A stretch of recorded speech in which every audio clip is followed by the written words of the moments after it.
All right, guys. So I'm going to jump right in. We know that England will start claiming land in the Americas. They will claim a total of 13 colonies, but they will not start claiming land until the 1600s. However, they do attempt to claim land before that. In 1587, England has their first attempt to claim land in the Americas.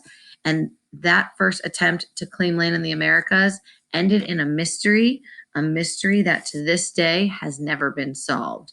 So let's go ahead and talk about the story of the lost colony of Roanoke. So here we go. The story takes place in the 1500s in Europe. In the 1500s in Europe, it's a time period known as the Renaissance period. You may have heard of a Renaissance festival or a Renaissance fair.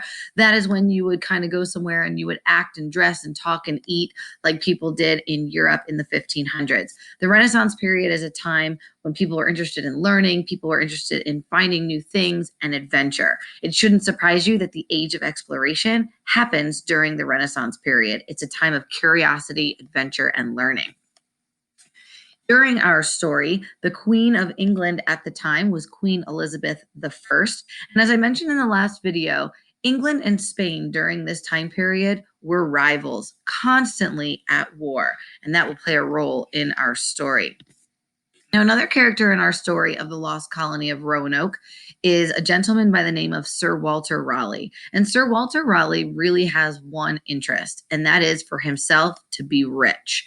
And he knows that one way to help himself get rich is to help Queen Elizabeth I find land in the Americas, and she will make him a very rich man. And so he decides to help Queen Elizabeth I to claim land in the Americas. Now, in order to do that, he needs money, money for a ship and a crew and supplies, and he needs to ask Queen Elizabeth I for that money. Now, lucky for him, don't tell anyone, but Queen Elizabeth I had a little crush on Sir Walter Raleigh. And so she was like, "Oh, you need money? Okay." And so she gave him enough money, not just for one explorer to go, but actually for two explorers to go to this new world, the Americas. And his goal was to have the explorers find a place for England to start some new colonies. So these explorers sail over to the Americas and they land kind of here, like you can see where this area is. And if we zoom in, kind of right on the border of what is today Virginia and North Carolina. And these explorers say this is going to be great land for Queen Elizabeth I to claim. And they end up bringing back a souvenir to prove to Queen Elizabeth I that they really had made it to the Americas. And what do you think that souvenir was? None other than some Native Americans to say, "Here, we were really there, I promise." Now, Queen Elizabeth I was so excited that she called this new land that they had found Virginia after herself. Her nickname, because she never married, was the Virgin Queen. So Virginia was she named it after herself, Queen Elizabeth. So now that they found the land that they wanted to claim, they needed to go over and claim it. So in 1585, this gentleman by the name of Sir Richard Grenville attempted to take some men over to Virginia and start a settlement or a village on an island in Virginia called Roanoke Island. It's called Roanoke Island because it was home of the Roanoke tribe of Native Americans. And so Sir Richard Grenville and some men sailed over to Roanoke Island and started to build a village by building shelters. But now you're going to notice buts show up a lot in history. Here's a big one. When the Roanoke chief refused to help Sir Richard Grenville get food on Roanoke Island, Sir Richard Grenville threw a little adult temper tantrum and killed the chief. He realized just as quickly as he had done it that that was a bad move because that made the Roanoke tribe very angry. And Sir Richard Grenville realized that Roanoke Island's probably no longer a safe place. So he realized it's time to go back to England. The problem is, if he went back to England empty-handed and told the queen, "I messed up, I killed the Roanoke chief, and so now you can't have your land," she would be so very angry. So Sir Richard Grenville and some of the settlers did race home to England, but he did leave 15 of his men on Roanoke Island to keep that land as an English colony. Now, you couldn't pay me enough money to be one of those 15 men, but they had no choice. They were given direct orders: stay here on Roanoke Island with these angry Roanoke Native Americans. I'm heading back to England. He does promise them, however, that he will come back for them one day.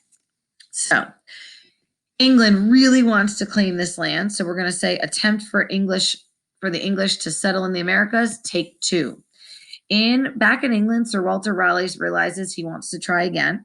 This time he finds 91 men, 17 women, and 9 children who wanted very much to leave England and go to the Americas, go to the New World to start a whole new life. One of those men he made to be the leader, the governor, and his name was John White. Now you'll realize very quickly a lot of people back then in England were named John. There seems to be a different John in every story. The character in this one is John White. He will be the leader of these colonists that are heading to the Americas. And one of the women on board is actually his daughter, Eleanor Dare, who is pregnant on this journey. It's going to take 2 months for these men, women, and children to sail to Roanoke Island. Their goal is to pick up those 15 men that were left behind on the island and then sail north about 150 miles to a much safer place to start a settlement or a village.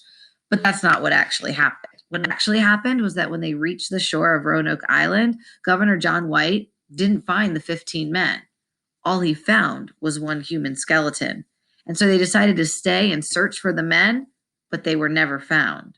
Now, if I was John White, I would have said, these 15 men are gone, probably dead. I want to get out of here. But that is not what John White actually did.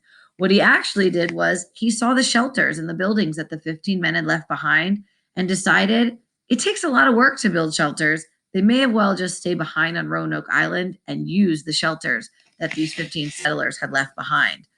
And he felt pretty good doing that because they had no sign of the angry Roanoke tribe. So maybe it was a safe place after all.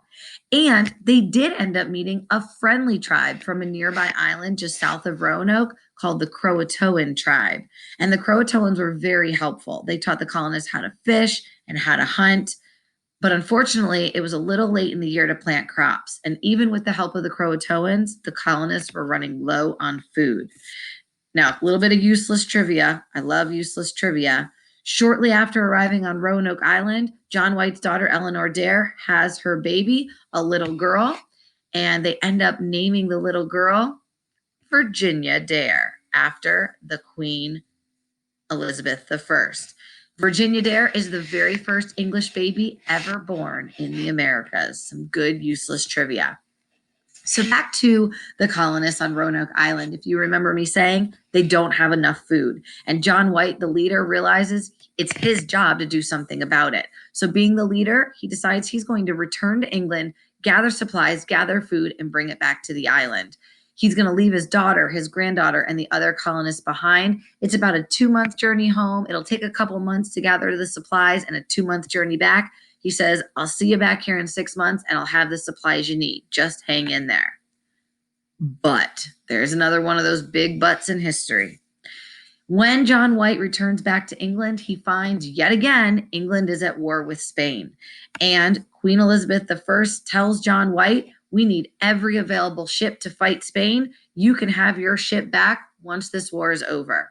And so John White cannot get back to his colonists as quickly as he would like. In fact, this war between England and Spain goes on for 3 long years.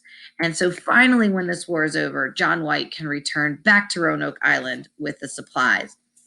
When White and his men finally reach the shore, they see a fire blazing in the woods at the northern end of the island. They assume this is where the colonists are, and he was excited that this was a sign that they were still alive.